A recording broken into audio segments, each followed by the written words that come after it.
और बिल्कुल ये राजनीति के गीदड़ हैं। इसलिए गीदड़, ये शब्द मेरे कड़े हैं और इसके लिए मैं कहीं क्षमा नहीं मांगूंगा। इसलिए नहीं कि जिस गुजरात की राजनीति शुरू की, हरेन पंड्या की पत्नी इसके मेरे इस जज्बात के लिए गवाह हैं कि जिनकी हत्या में सीधे सीधे नरेंद्र मोदी के खिलाफ मुकदमा चल रहा है। मोदी और शाह की जोड़ी गुजरात से शुरू हुई।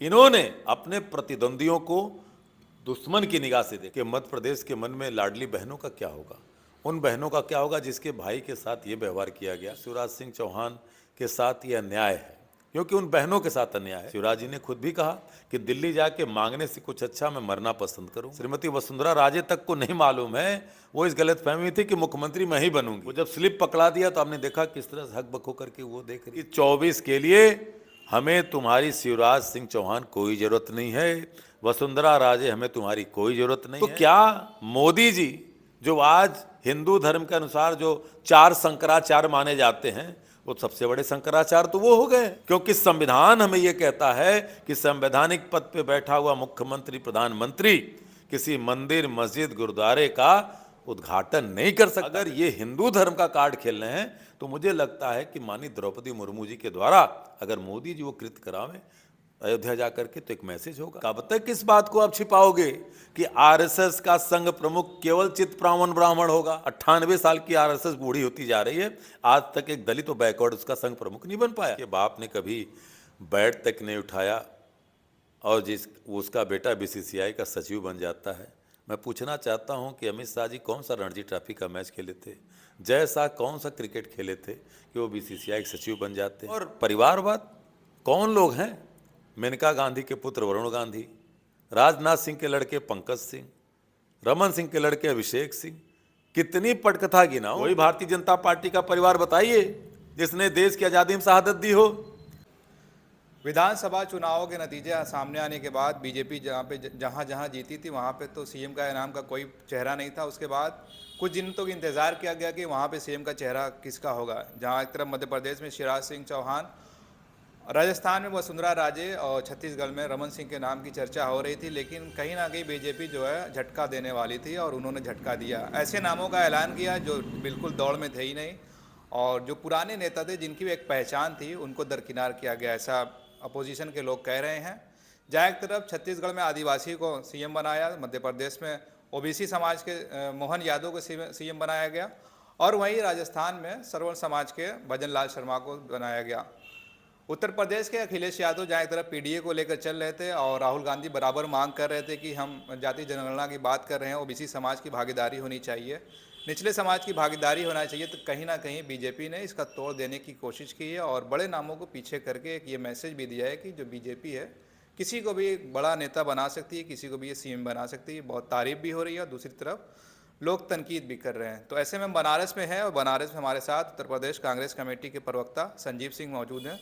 सर बहुत बहुत स्वागत है आपका। धन्यवाद। बीजेपी ने जो अपना ये एक तरह से देखा जाए कि अपना कार्ड खेला है लोकसभा इलेक्शन को देखते हुए, एक जहां एक आदिवासी को बनाया विष्णु साहे, एमपी में मोहन यादव और राजस्थान में भजन लाल शर्मा, मतलब हर समाज को लेकर इन्होंने अपना एक दावेदार आगे पेश किया सीएम के तौर पे। आप इसको कैसे देखते हैं? देखिए, सबसे पहली बात कि जो जनादेश था वो सर माथे पे, हम उसको स्वीकार करते हैं। हमारी क्या कमियां थी, हम कैसे हारे, लगातार कांग्रेस पार्टी के वरिष्ठ नेता और प्रदेश की इकाइयाँ बैठक कर रही हैं और उस पर चिंतन मंथन कर रही हैं।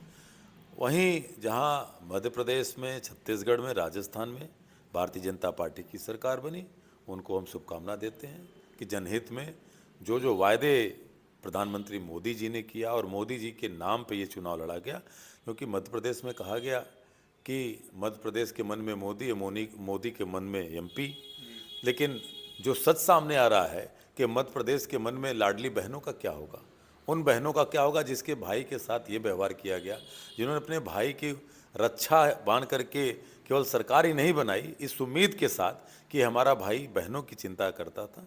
मुझे लगता है कि शिवराज सिंह चौहान के साथ ये अन्याय है, क्योंकि उन बहनों के साथ अन्याय है। ये देखना होगा कि वहाँ जो मैंडेट लिया गया, इसमें कोई गलत बात नहीं कहूँगा कि अगर हम मध्य प्रदेश में जीतते तो निश्चित है कि जीत का सेहरा हमारे यहाँ कमलनाथ जी को बनता, और वहाँ पर भी जिस तरह की जीत का चेहरा किसी मोहन यादव के सिर पे नहीं है। आज भी लोग, शिवराज जी ने खुद भी कहा कि दिल्ली जाके मांगने से कुछ अच्छा मैं मरना पसंद करूँगा। क्या जीत के ये जीत की बधाई इसी तरह दी जाती है? हम नहीं कह रहे हैं। दूसरी तरफ मध्य प्रदेश में आपने देखा कि मध्य प्रदेश में छत्तीसगढ़ में देखा कि छत्तीसगढ़ में किसी को मुख्यमंत्री बनावे, आदिवासी समाज को बनावे, लेकिन जो भाषा शैली है एक गालीबाज नेता के रूप में आप देख रहे हैं, वो सोशल मीडिया पे है। वायरल हो तो जो विधायक रहते हो जो इस हरकतों से जाना जाता है, तो मध्य प्रदेश की माफ़ करिए, फिर मैं कह रहा हूँ छत्तीसगढ़ की जनता का तो फिर भगवान ही रक्षा करने वाला है जो मुख्यमंत्री बने हैं। और वहीं जहाँ पर आपने राजस्थान में देखा कि राजस्थान के प्रभारी उत्तर प्रदेश के पूर्व मुख्यमंत्री वर्तमान में कैबिनेट मिनिस्टर और हमारे देश के रक्षा मंत्री श्री राजनाथ सिंह जी गए।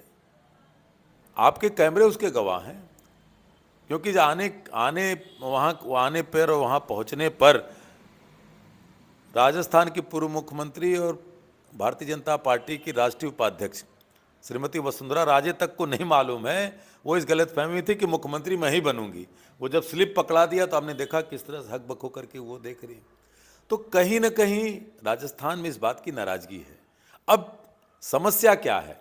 समस्या ये है कि जो भारतीय जनता पार्टी या जो तथाकथित लोग उसके समर्थक बनकर के इस चीज़ को बता रहे हैं कि साहब बहुत लोग खुश हैं, नए नेतृत्व को पैदा कर सकती है। देखिए अंतर क्या है, कांग्रेस और भारतीय जनता पार्टी के अंदर यही एक सबसे बड़ी अंतर है।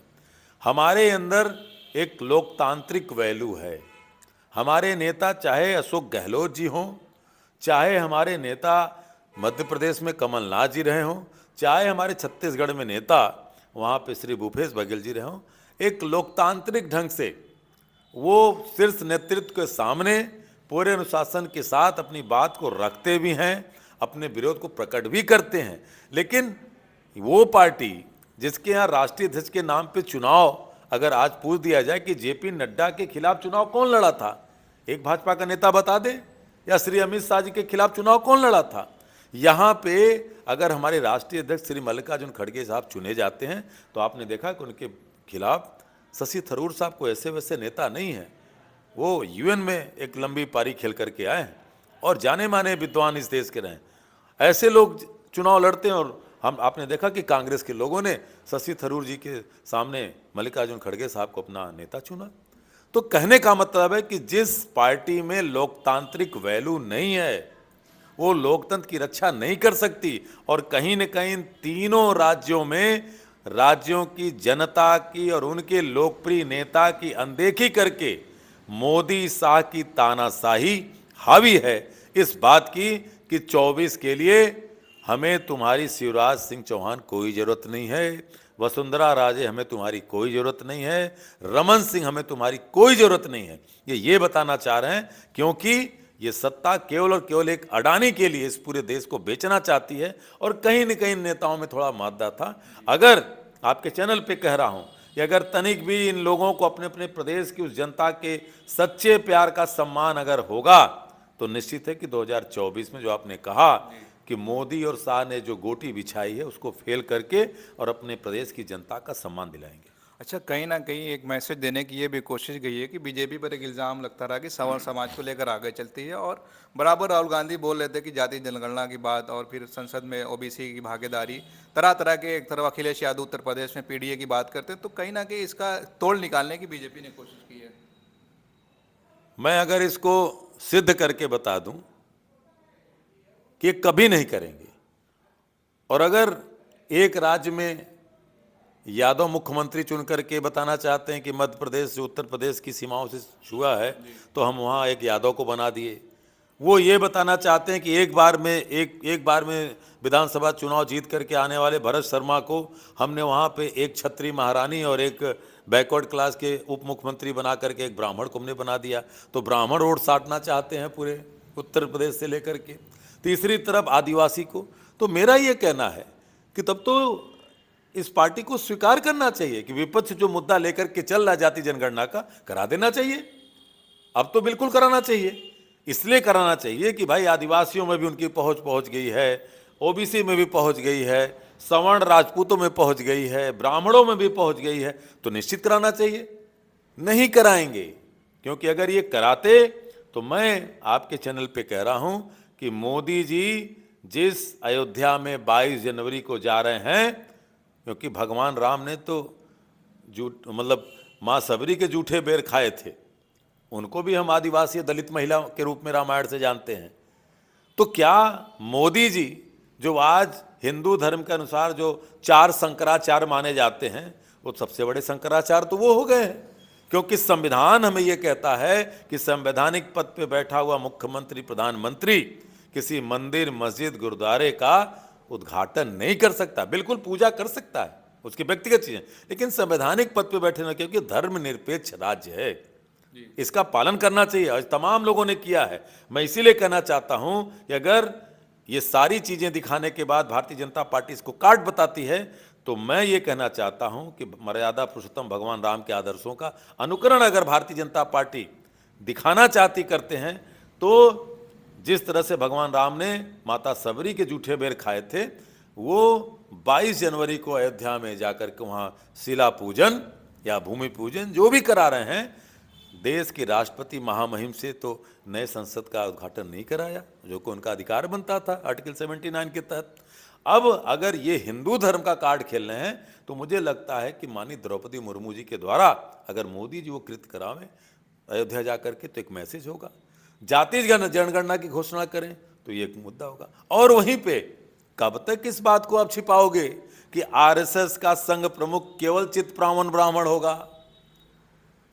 एक बार भूल बस राजेंद्र सिंह रज्जू भैया हो गए, प्रोफेसर रज्जू भैया हो गए। तो मेरा यह कहना है कि जो आरएसएस, जो भारतीय जनता पार्टी महिलाओं की, दलितों की, आदिवासियों की बात करके ये दिखाना चाहती है कि हमने सबका ध्यान रखा है, तो वो आदिवासी महिला से भगवान राम मंदिर का 22 जनवरी को वहाँ पे जो भी उद्घाटन करना है, मोदी जी एक कदम पीछे हट जाएं, वो माननीय द्रौपदी मुर्मू जी से करावें, हम स्वागत करेंगे। हम कांग्रेस के लोग, पूरा देश कहेगा कि साहब बिल्कुल भगवान राम के पद चिन्हों पे चल रहे हैं। दूसरी तरफ आरएसएस जो कहता है कि हम राजनीतिक संगठन नहीं है, लेकिन पूरे भारतीय जनता पार्टी को नरेंद्र मोदी जी ने कहा कि मैं पहले संघ का कार्य करता हूं, यानी आप मान के चलिए कि बीजेपी प्लस आरएसएस एक ही है। तो उस संघ का प्रमुख किसी दलित को बना के दिखावें। 98 साल की आरएसएस बूढ़ी होती जा रही है, आज तक एक दलित और बैकवर्ड उसका संघ प्रमुख नहीं बन पाया। और चित्पावन ब्राह्मण, यहाँ के उत्तर प्रदेश के और मध्य प्रदेश के, राजस्थान के ब्राह्मणों को कहना चाहता हूं कि तुम भी सावधान हो जाओ, क्योंकि तुम्हारे में से कोई तिवारी, शुक्ला, पांडे, उपाध्याय, दीक्षित, शर्मा नहीं बनने वाला है, केवल चित्पावन ब्राह्मण बनेगा। क्यों बनेगा?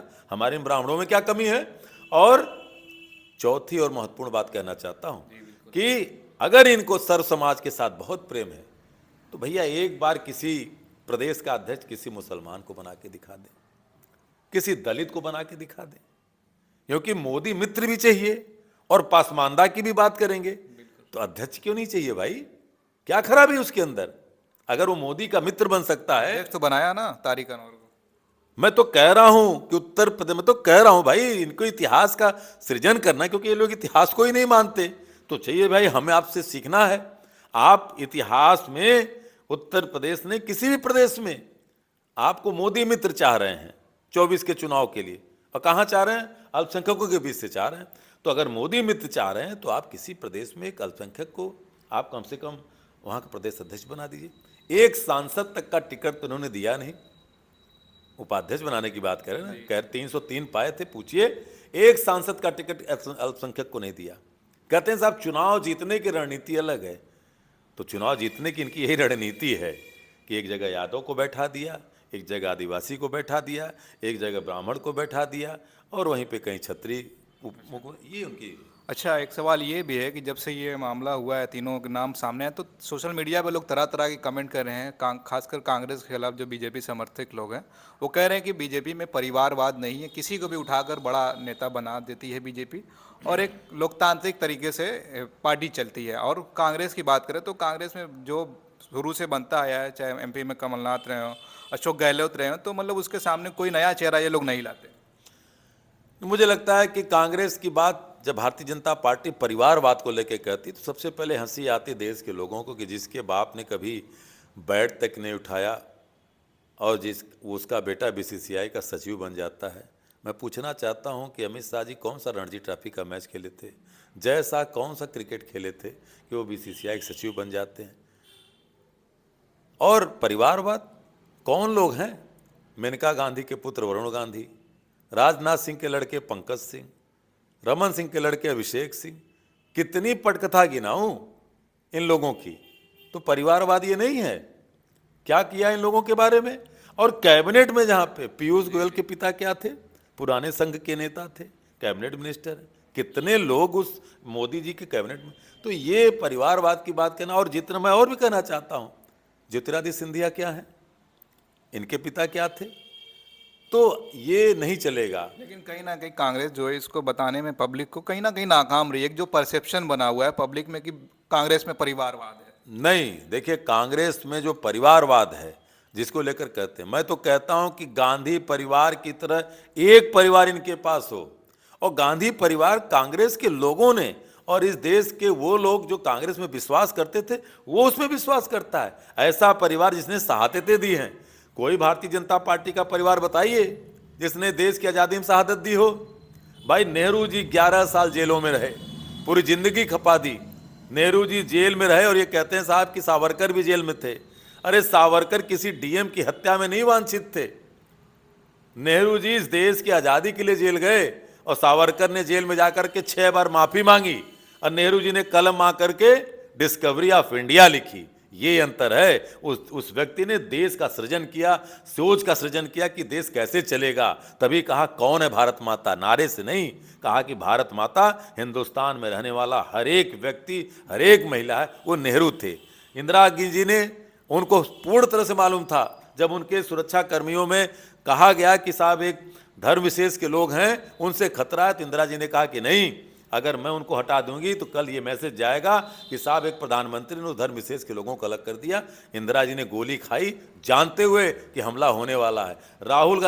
माफ कीजिएगा, राजीव गांधी जी, क्या आपको ख्याल है इतने भयंकर तूफान में गए और उसके बाद शहादत प्राप्त हुई। आज तो उस शहादत के बाद कितना अनूठा परिवार है, कितना अभूतपूर्व परिवार है कि एक जिले में छोटी सी घटना 2 अगल बगल के पड़ोसियों में हो जाए या कह लीजिए कि सगे संबंधियों में हो जाए तो लोग सुप्रीम कोर्ट तक खून के प्यासे रहते हैं और जब तक सजा नहीं करा लेते तब तक नहीं मानते। और यहाँ पे सोनिया जी ने, प्रियंका गांधी जी ने, राहुल गांधी जी ने राजीव गांधी जी की हत्या में जो शामिल थी उसको, उसकी बेटी को देखते हुए सुप्रीम कोर्ट से कहा कि इसको, नलिनी को माफ कर दिया जाए। और प्रियंका गांधी ने रोते हुए कहा कि जिस तरह से मैंने अपने बाप का साया अपने सिर पर से छीनते देखा है और उसी तरह से मैं नहीं चाहती हूं कि एक बेटी के ऊपर उससे मां का साया छिन जाए।